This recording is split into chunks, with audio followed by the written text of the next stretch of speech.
Good afternoon, Representative Nichols. How are you doing today? I'm doing good. How are you doing? It's I'm Labor Day doing, weekend. You got a long yes, weekend maybe ahead of you. yes. I'm ready to take, I'm ready to partake. Know that. I hear you. I hear Well, you. on behalf of Ray One, I want to thank you for joining us today for our community service announcement here on Urban Radio Tulsa Online. And we're going to go ahead and jump on in. Is that okay? Works for me. I'm All down right. for it. I'm All here right. for it. So, for those who are unaware of whom Monroe Nichols is, share with our audience a little bit about yourself.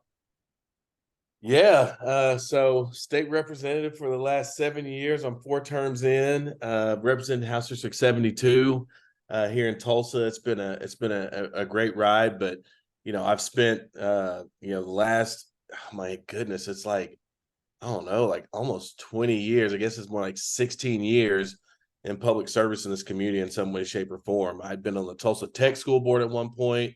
I've worked in the mayor's office at OU, with the chamber, and the like. And so, really, just been involved in the life of the city for my entire time that I've been a professional. I have a 15-year-old son whose football game I'm gonna go and catch tonight. So outside of work, that is all the other stuff I do. And most people now around town probably have met my mother, who everybody tells me I act older than, and Oh, sometimes tells me I look older than. oh Uh, wow. so, Yeah, but Ramona and no, I, we work together.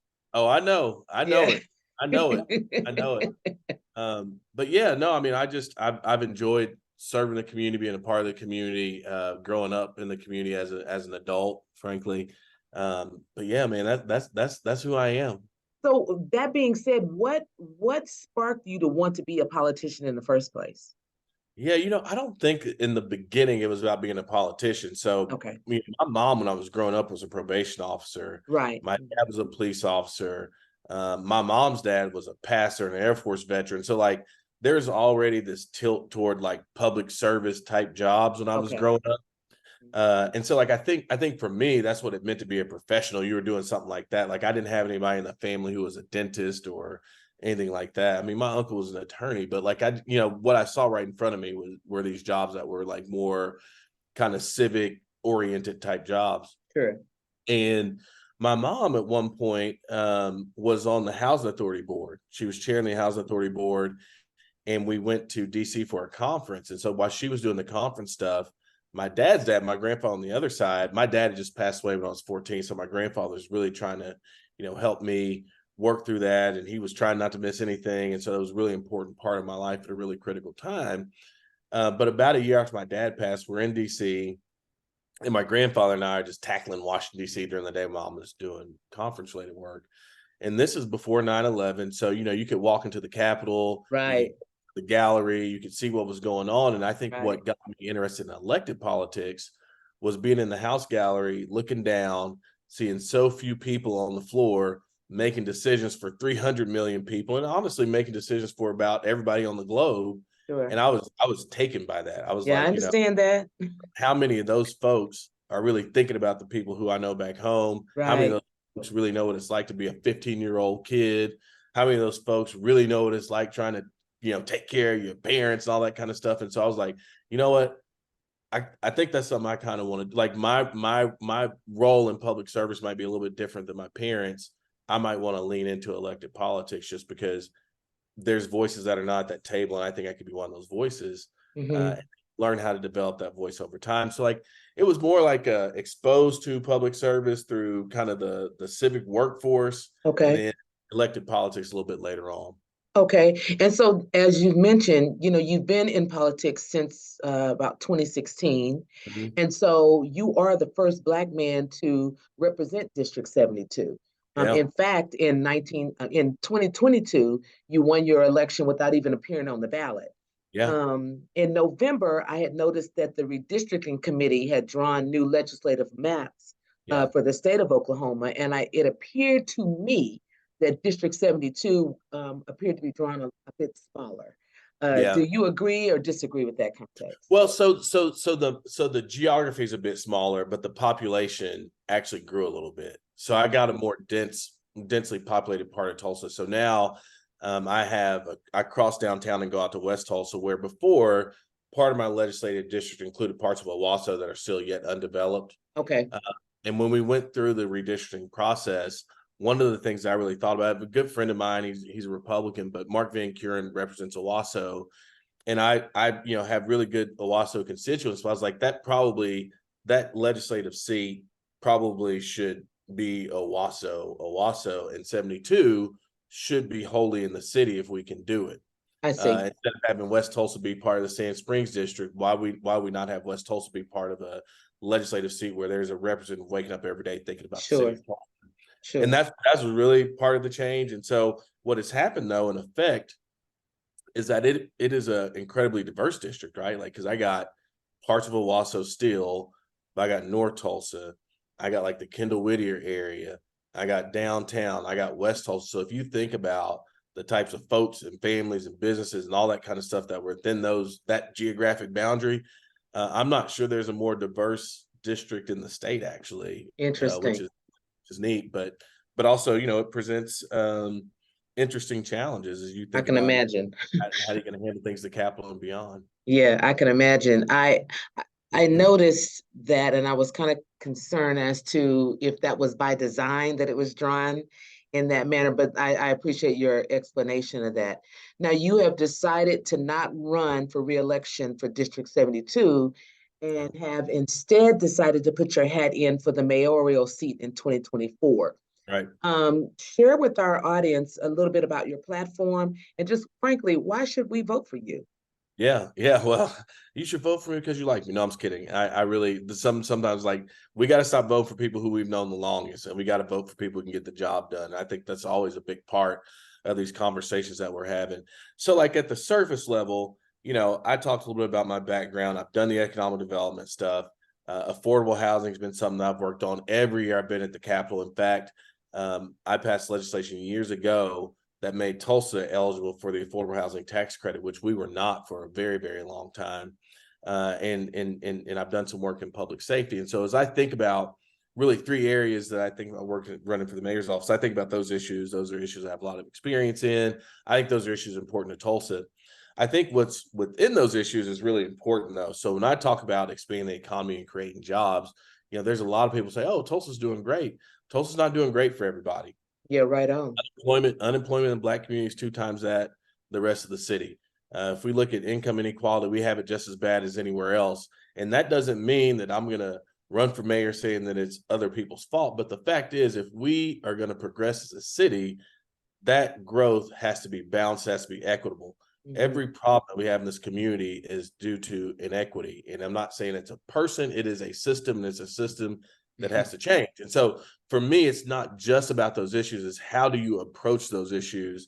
Even on the affordable housing side, we passed Improve Our Tulsa a couple of weeks ago, and there's about $100 million that's set aside for housing and homelessness and that type of stuff, right? Well, I'm going to tell you, $100 million is a part of the solution, but how you implement those things is going to be the actual solution, right? So it's not just about having the resources, how you put those resources to bear. Tulsa's a city of plenty of resources. Mhm. Given our relative size, you would think that we wouldn't have a lot of the challenges a lot of other communities have, but we do. Why do we have those challenges? We are not committed to data and outcomes and engaging people who are most impacted by these issues. As we think about solutions, we tell people, this is what we're going to do, yada, yada, yada. We have no real understanding to the nature of the issue. I'll give you an example. When I was working at OU Tulsa, one of the things we're doing, we're working on health equity. This is when the data showed us that life expectancy in North Tulsa was 14 years less than life expectancy in Midtown. Mhm. This was where the Wayman Tisdale Specialty Health Clinic came from, a lot of school-based clinics, all that work. One of the things that we were working on was trying to, answer this question as to why folks in North Tulsa, for example, don't exercise outside. Why aren't people jogging and walking and all this kind of stuff? And we sit around this table and you hear people come up with these solutions. Oh, the neighborhoods are too dangerous, and oh, there's not enough sidewalks, and there's probably some of that is true. But when we talk to the folks in the community, what they identified is too many stray dogs. And so the lesson in there is that until you talk to people, you could have built sidewalks and put cops on every corner and all this kind of stuff. But if animal control ain't taking care of their job, people ain't going outside and doing no exercise. And so, and that's just like a small example of the difference that it makes when you actually engage people on solutions. So we may have a $5 million solution for a $10 problem. But a lot of times in government, we think, oh, we spent $5 million on it. We don't care about the outcomes. When it comes to this job, when it comes to being mayor, I am focused on outcomes. I am focused on moving our communities forward. And I want to be able to be a mayor that tells you in 4 years, hey, I told you I was going to do this. This is what got better because we were here. And you can be with us or not be with us in a re-election. Anybody decide to run for re-election, but this is what we said we were going to come and do, and this is how close we are to it. And I'm going to tell you if we have some tough days and some things that are difficult, because it's important that everybody knows that. But the days of people spending money and not know what happened because of it will end the day that I get inaugurated mayor of Tulsa. Now, you mentioned one of my favorite buzzwords in the English language, and that is inequity. And Oh yeah. so when you're thinking about inequity, I think about our current mayor in that he has highly disenfranchised the Black residents of Tulsa, particularly when it comes to the 3 living survivors of the Tulsa Race Massacre of 1921. His economic plan is his intentional refusal to award reparations to the Black folks here in this city um, for its intentional act of domestic terrorism. So my question to you, Representative Nichols, is what are your thoughts, and do you support reparations for our 3 living survivors and for Black Americans who are descendants of slaves? So I'll say, like, on the survivor side, I haven't thought about like their cases, even a case of reparations. These are people who were victimized very directly by some. So like the question is, how do we make it right for them for things that they are actually owed, things that they directly lost, right? And so I think there's a broader conversation about reparations. I'm so supportive of the 3 survivors um, because I think it gets lost in reparations discussion, but like those folks were direct victims of something happened in their lifetime. And the fact that, that court case of some, they're on appeal and going to get heard, I'm very supportive of where they are.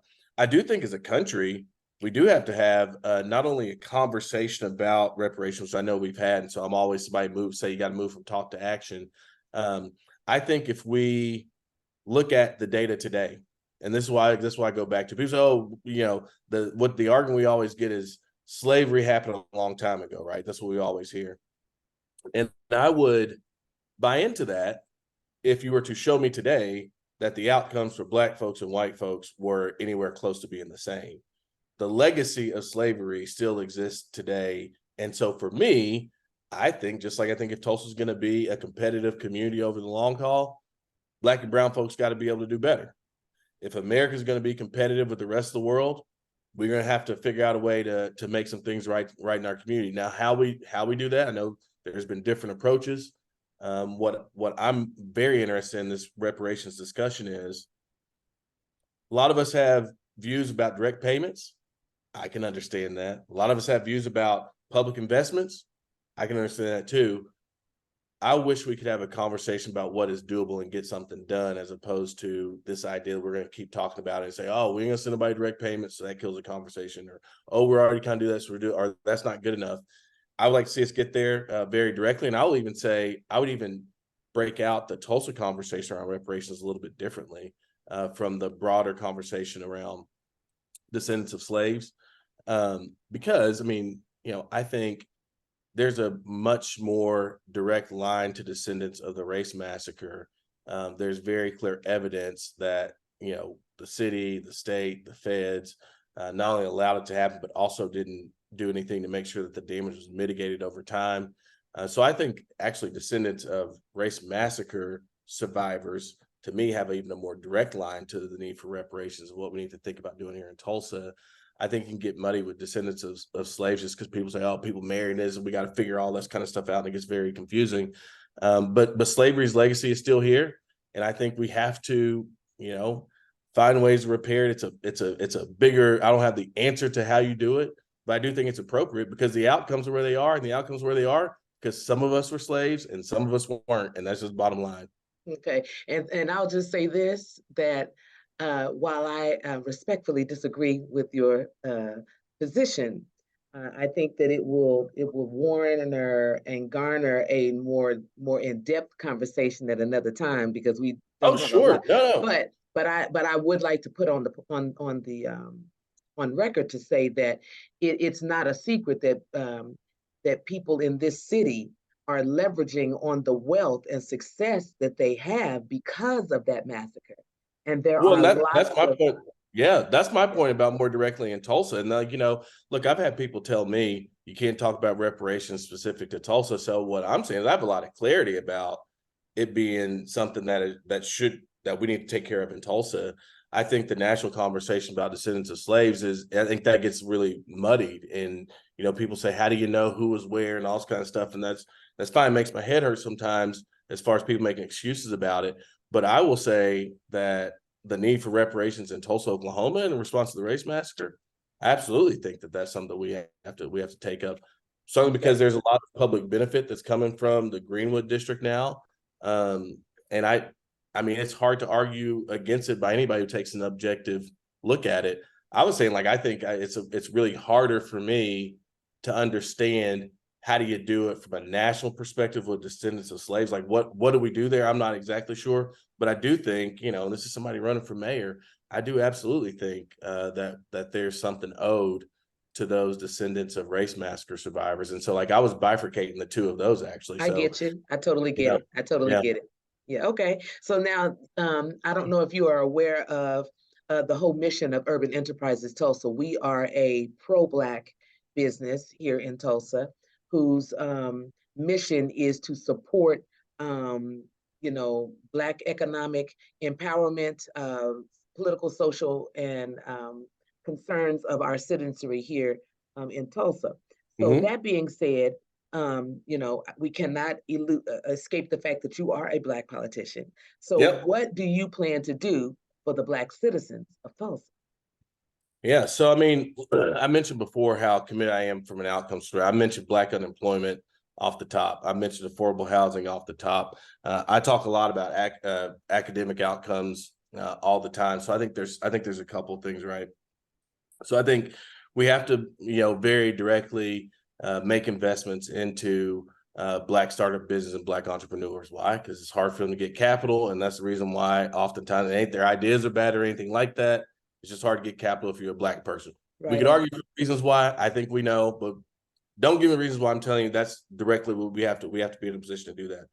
I think we also, from the standpoint of development, one of the things that I've worked on as a state representative is trying to do some blight mitigation. So some of these properties in our community that shouldn't be there, getting rid of them. And the reason why I say that is because when I was knocking doors in 2016 and ever since then, you'll find these houses, well kept lawn. A lot of times it's an older, for some reason, older lady who lives there. Husband's passed on, and she has a nice little home there. Next to her is something that shouldn't be there, which is impacting her property value. Why is that important? Most of us hold wealth in our homes. It's just a fact. If you got a house where most of your wealth is held. What normally happens though, when you start to get rid of old properties in communities where land is cheap, is you have what? Gentrification Gentrification. happen. Gentrification starts to happen. And so as we think about how we address the housing issues and preserving what neighbors are and putting people in the homes who need them, one of the things I've thought a lot about is that if we can accelerate the process to getting rid of blighted properties, accelerate the process to developers building a housing community where folks can afford them and people who are of the community can get those houses, is that you give them to the village, you put liens on them, and you say build them to these specs, and somebody who gets in them has to be income eligible under these terms, and then and only then we'll remove the lien so you can make your money off of it. It's those type of things where you can use the gears of government to make sure the development happens in a more balanced way.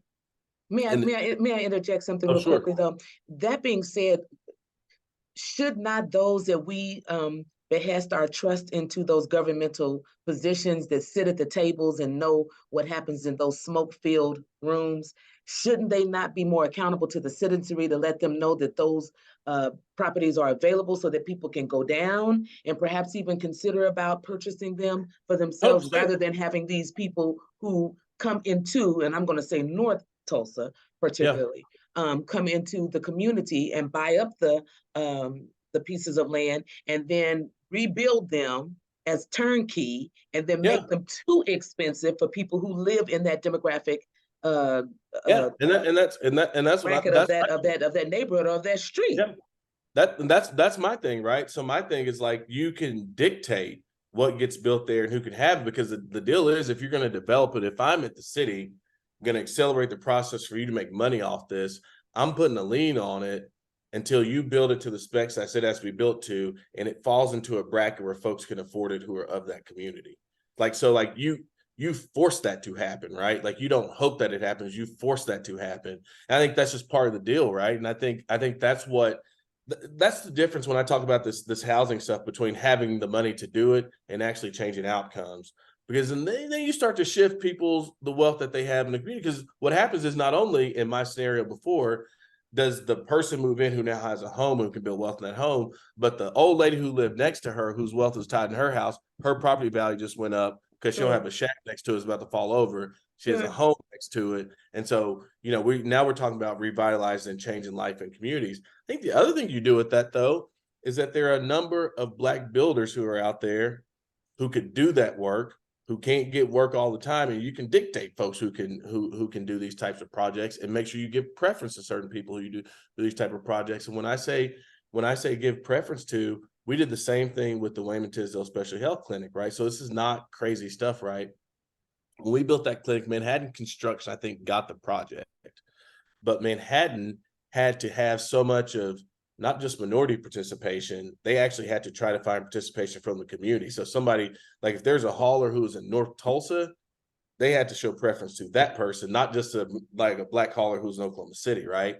And so this idea that you can do things that are going to not only help people move into homes in this particular case, but you can also prop up people's business because they know what they do, they know the community and that type of stuff, right? So Okay, I but think Representative Monroe, look here, we know that there's a loophole to that because everything that you're speaking, you're absolutely correct. But the loophole to that is these people live in the community, and that is what gives them the safety net. And sometimes those people that live in that community are those land sharks that buy up the area who do not look like you and I, and they themselves end up, no, no, no. gentrifying the But whole community. But in this case, it was actually it was minority owned businesses that lived in the community. Like it wasn't just anybody who lived in the community in this case. And so the thing, I guess the broader point is that when it comes to how you develop things and when it comes to how you invest in businesses, the folks in power get to write the rules on that all the time. And so representation is always going to matter in that case. I think what's Absolutely. also going to matter all the time, and I think this is probably where some other mayors in the past have gotten in a little bit of trouble, is the fear of doing something that is perceived to be controversial. I Absolutely. say all the time, like it's not that can't be controversial while the system that we have right now is not controversial, There you right? go. Like, so I mean, this is about getting better outcomes. So really the key and central question always is, do we care or not that Black folks' outcomes are worse? All right, do you care? Okay, yes, I care. So the second thing is, are you going to tell me you think Black folks' outcomes are worse because we are less qualified, less smart, less capable, or are we going to believe is there a system that has impacted our ability to compete? And I'm Oh going to tell man, you, that's a catch there's a 22 system. question. That's No, a catch 22. it's 100%. There is a system that has made that happen, and that's what I truly believe. I believe in changing systems, and I think it's not as simple as one Black person getting elected mayor or anything like that. I think it's the hard work of saying, hey, at the heart of all this is how we're changing outcomes, who's at the table, not only who is the ear of the mayor, but who gets empowered to make these decisions on behalf of the city, and so they do it on a go forward. But that's the only way you can fix these things. And I will say, even for Mayor Bynum, a big difference between he and I think probably where he has gotten on the wrong side of people at times is the fact, it's a matter of perspective, right? Like if you take me and you put me in the middle of a bunch of issues that I don't fully understand, I'm not comfortable with, or it's different from my worldview or something like that, there might be people around town who would feel the same way about me in a different context. I don't know. The question is, do you have the courage to cut through that stuff? Are you willing to do things that are uncomfortable? And if you're not, I mean, I would argue for me, and this is the test I ask myself. You say, why do you want to be mayor? If you're not, then you'll need to run for mayor. That's just bottom line. Okay, we gonna have to stop it there, Representative Monroe, because that's a good line right there to stop right there.